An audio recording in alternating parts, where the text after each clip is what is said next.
ఒక్కసారి కొమ్మూరి గోల్డ్ కి కాల్ చేయండి. తాకట్లో ఉన్న మీ బంగారాన్ని విడిపించి మార్కెట్ ప్రైస్ కి వాళ్ళు కొనుక్కుని మిగతా డబ్బులు మీకు ఇచ్చేస్తారు. పొట్టోని పొడుగోడు కొడితే పొడుగోడిని పోచమ్మ కొట్టిందంట. హలో అండి, నేను మీ కట్ట కార్తీక్. బెంగాల్లో దీదీ వర్సెస్ ఈడీ ఫైట్ చాలా పెద్ద ఎత్తున నడుస్తుంది. కారణం, ఒక 3 నెలల్లో అక్కడ ఎన్నికలు ఉంటాం. ఐపాక్ టీం మీద, వాళ్ళ ఆర్థిక మూలాల మీద ఈడీ సోదా నిర్వహిస్తూ ఉంది. దానికి కారణం బొగ్గు కుంభకోణంలో ఐపాక్ చీఫ్ ఉన్నాడు అనేటువంటి కారణం. ఆ సమాచారం మేరకు 2020-21లో బొగ్గు స్కామ్కి సంబంధించిన కేసు నమోదైంది. ఆ స్కామ్లో ఐపాక్ టీంకి సంబంధాలు ఉన్నాయనే కారణం చేత ఈడీ ఎన్ఫోర్స్మెంట్ డైరెక్టరేట్ ఐపాక్ ఆఫీసుల మీద మన సోదా నిర్వహించింది.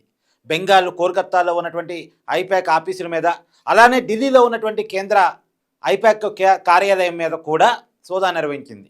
ఐపాక్ మీ అందరికీ తెలుసు కదా, గతంలో ప్రశాంత్ కిషోర్ దీన్ని స్థాపించారు. చాలా పార్టీలకు స్ట్రాటజీ సంస్థగా ఐపాక్ వ్యవహరించింది. ఆంధ్రప్రదేశ్లో కూడా 2019 ఎన్నికల్లో జగన్మోహన్ రెడ్డి గారికి ప్రశాంత్ కిషోర్ నాయకత్వంలోని ఐపాక్ టీమే స్ట్రాటజీ సంస్థగా వ్యవహరించింది. ఇప్పటికీ వైసీపీకి ఐపాకే పనిచేస్తుంది. కాకపోతే ఐపాక్తో ప్రశాంత్ కిషోర్ లేరు. ఆయన వేరుపడ్డారు, ఆయన సొంత పార్టీ పెట్టుకున్నారు బీహార్లో. ఆ పార్టీ మొన్న ఎన్నికల్లో బోల్తా పడింది, అది వేరే విషయం. కానీ ఐపాక్ నుంచి ప్రశాంత్ కిషోర్ దూరం అయ్యారు. ఇప్పుడు ఐపాక్ని ప్రశాంత్ కిషోర్తో కలిపి సహా వ్యవస్థాపకులుగా ఉన్నటువంటి వాళ్ళు నడిపిస్తూ ఉన్నారు. అయితే వాళ్ళు ఈ బొగ్గు స్కామ్లో సంబంధం ఉంది అనేటువంటి కారణం చేత ఈడీ వాళ్ళు మన కోల్కతా నగరంలో ఉన్నటువంటి ఈడీ కార్యాలయానికి, ఐపాక్ కార్యాలయానికి చేరుకొని సోదా నిర్వహిస్తున్నటువంటి సమయంలో మమతా బెనర్జీ ఒక 5 కిలోమీటర్లు కాలినడకన పెద్ద ఎత్తున ర్యాలీగా ఐపాక్ టీం ఆఫీస్కి వచ్చారు. ఎప్పుడైతే ఐపాక్ ఆఫీసులో ఈడీ సోదాలు జరుగుతున్నాయో అదే సమయానికి మమతా బెనర్జీ అక్కడికి పెద్ద ఎత్తున ర్యాలీతో చేరుకున్నారు. చేరుకొని ఈడీ ఆఫీసర్ల మీద గరంగా కామెంట్ చేసి అక్కడ నుంచి ఫైల్స్ తీసుకొని పోయారు. ఆకుపచ్చ రంగు ఫైల్స్ ఎత్తుకొని పోయారు. అక్కడ మమతా బెనర్జీ చేసిన ప్రధాన ఆరోపణ ఏంటంటే, మా పార్టీకి సంబంధించిన డేటా మొత్తం కూడా ఐపాక్ సంస్థ దగ్గర ఉంది, వాళ్ళు మాకు స్ట్రాటజీ సంస్థగా వ్యవహరిస్తున్నారు కాబట్టి ఆ సమాచారాన్ని దొంగలించడానికే ఈడీని బీజేపీ పంపించింది, ఈడీని తన రాజకీయ అవసరాల కోసం బీజేపీ వాడుకుంటుంది అనేటువంటిది మమతా బెనర్జీ చేస్తున్న ఆరోపణ. కానీ ఈడీ అనేది స్వతంత్ర ప్రతిపత్తి ఉన్నటువంటి సంస్థ. తనకి ఎంక్వైరీ, ఈ దేశంలోనే పెద్ద ఎంక్వైరీ సంస్థ, మనీ లాండరింగ్కి సంబంధించి ఎంక్వైరీ చేస్తూ ఉంటుంది ఈడీ. దాంట్లో భాగంగానే ఐపాక్ టీం ఆఫీసులో సోదా నిర్వహిస్తున్నామని ఈడీ వాళ్ళు చెప్తున్నారు. ఆ టైంలో మా విధులను అడ్డుకోవటం కరెక్ట్ కాదు అనేటువంటిది ఈడీ వాళ్ళు చెప్తుంది. ఒకవేళ మేము ఏ ఫైల్స్ అన్న స్వాధీనం చేసుకున్నా సరే మళ్ళీ కోర్టు ద్వారా మమతా బెనర్జీ తీసుకునే అవకాశం ఉంటుంది. కోర్టు ద్వారా ఆ ఫైల్స్ తీసుకునేటువంటి అవకాశం ఉంటుంది. మరి ఒకవేళ రియాలిటీలో ఈడీ ఏ ఫైల్ స్వాధీనం చేసుకున్నా పంచనామా రాస్తారు. ఏ ఫైల్ తీసుకున్నారు అనేటువంటిది పంచనామా రాస్తారు. ఆ పంచనామా రాసినప్పుడు ఆ పంచనామా ఆధారంగా కోర్టులో పిటిషన్ దాఖలు చేసుకుని ఆ ఫైల్ని మళ్ళీ తిరిగి తెచ్చుకునేటువంటి అవకాశం, కనీసం జిరాక్స్ చేసుకునేటువంటి అవకాశం మమతా బెనర్జీకి ఉంటుంది, ఐపాక్కి ఉంటుంది. కానీ మమతా బెనర్జీ ఒక రాజకీయంగా రచ్చ చేయడం కోసం ఆమె వెళ్ళి గొడవ చేసేటువంటి ప్రయత్నం చేస్తుంది. ఏం లేదు, ఎన్నికల్లో తన అధికారాన్ని కాపాడుకోవాలని మమతా బెనర్జీ, ఎట్టి పరిస్థితుల్లో మమతా బెనర్జీని కార్నర్ చేసి అధికారాన్ని సంపాదించుకోవాలని బీజేపీ. వీళ్ళిద్దరి మధ్య నడుస్తున్న ఒక రాజకీయ యుద్ధం. తన అధికారాన్ని కాపాడుకోవాలని మమతా బెనర్జీ, ఎలాగైనా బెంగాల్లో కాషాయ జెండా ఎగరవేయాలనేటువంటిది బీజేపీ వ్యూహం.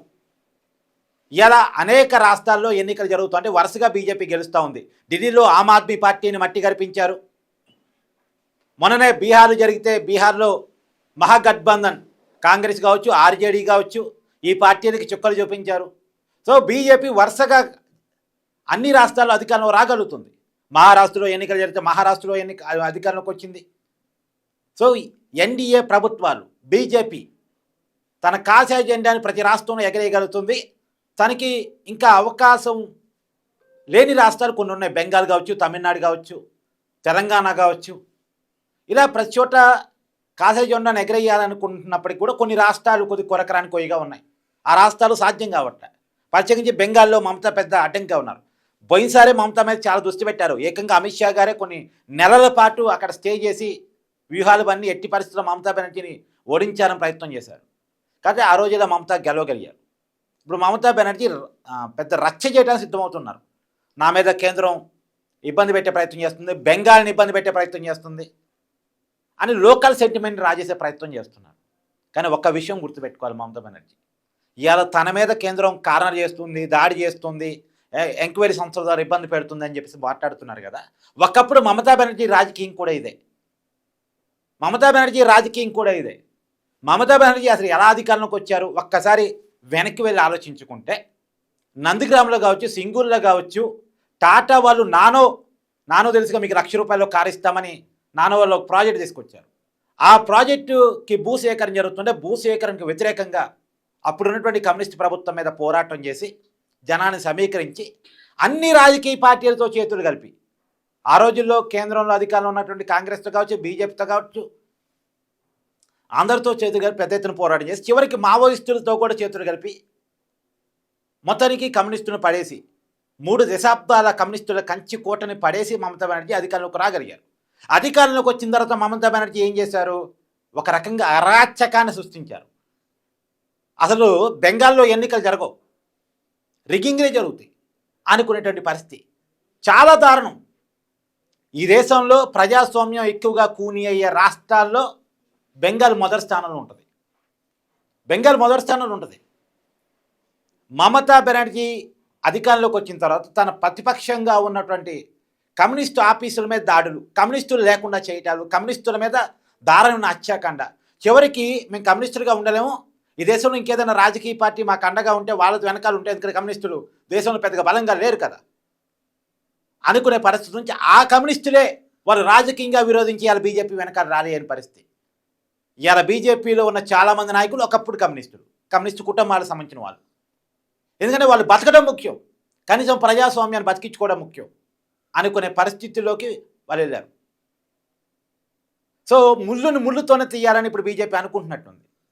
సో వ్యవస్థల్ని ఏ రకంగా వాడి మమతా బెనర్జీ తన అధికారాన్ని సంపాదించుకొని కాపాడుకుంటూ వస్తున్నారో, 2016 కావచ్చు, 2021 ఎన్నికలు కావచ్చు వస్తున్నారో, ఎట్టి పరిస్థితుల్లో మమతా బెనర్జీకి బెంగాల్లో చెక్ పెట్టాలి, అక్కడ కాషాయ జెండా ఎగరేయాల్సిందని బీజేపీ చాలా సీరియస్గా వర్కౌట్ చేసుకునే ప్రయత్నం చేస్తుంది.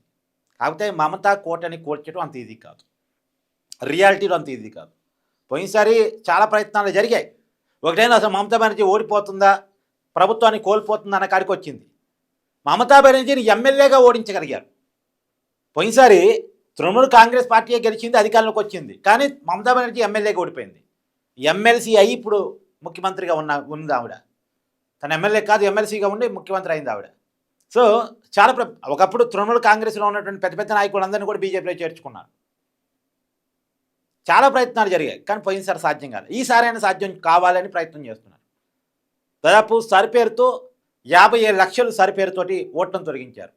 స్పెషల్ ఇంటెన్సివ్ రివిజన్ పేరుతోటి దేశవ్యాప్తంగా కూడా జరుగుతుంది కదా, దాంట్లో బెంగాల్లో కూడా జరిగింది. 57 లక్షలు అంటే దాంట్లో 25 లక్షలు చనిపోయిన ఓటర్లు, ఒక 20 లక్షలేమో ఇతర రాష్ట్రాలకి వలస వెళ్ళిన వాళ్ళు ఉన్నారు. మిగతా ఈ డబల్ ఓట్స్ ఉన్నవాళ్ళు, నకిలీ ఓటర్లు, తప్పుడు చిరునామాలతో ఉన్న వాళ్ళు ఉన్నారు. ఇప్పుడు దీని మీద కూడా మమతా బెనర్జీ పెద్ద గగ్గోలు పెడతా ఉంది. కానీ ఒకప్పుడు సర్ కావాలి, కమ్యూనిస్టులు దొంగోటతో అధికారంలో ఉంచుతున్నారని గోల చేసిన ఆవిడ ఇక సరి పేరుతో ఓట్లన్నీ తీసివేయటాన్ని వ్యతిరేకిస్తున్నారు.